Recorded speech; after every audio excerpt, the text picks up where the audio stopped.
Blackstone Audio presents The Dead Mountaineer's Inn, One More Last Rite for the Detective Genre, by Arkady and Boris Strugatsky.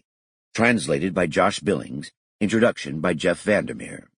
This book is read by Keith Szarabajka. Introduction by Jeff Vandermeer.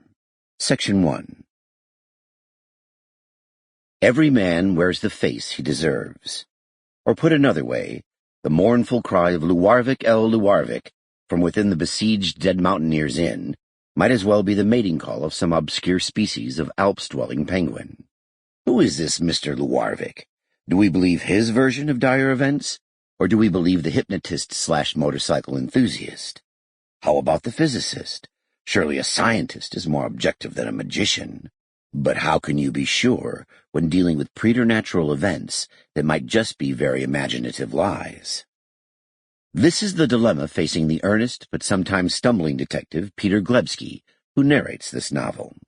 Poor man, he just wanted a vacation away from the family, and instead has to not only solve a crime, but also parse varying versions of reality. Back home, he's a cop who covers bureaucratic crimes, embezzlement, forgery, fraudulent papers. Not exactly someone who deals with murder, much less metaphysics. Also, avalanche, ghosts, pranks, a lot of creeping around at night. Confused? Don't be. Think instead of the movie Clue or any number of British slapstick mystery comedies, perhaps with a hint of the Twilight Zone.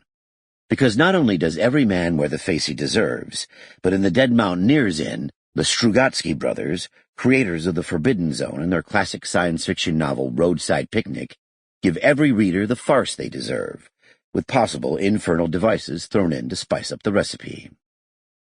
I came to Russian literature through absurdism and dark humor. My encounters with Mikhail Bulgakov's The Master and Margarita and Nikolai Gogol's The Nose are two of the pivotal experiences of my early adulthood.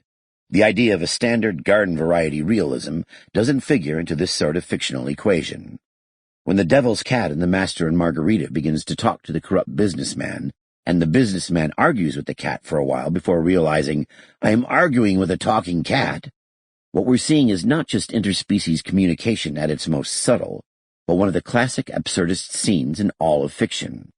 Even in the work of Vladimir Nabokov, you can sometimes see this quality, and the reason it rises again and again in the work I admire, Russian and not Russian, is that the absurd admits to the illogic of our lives, to the internal inconsistencies that we try to keep in check.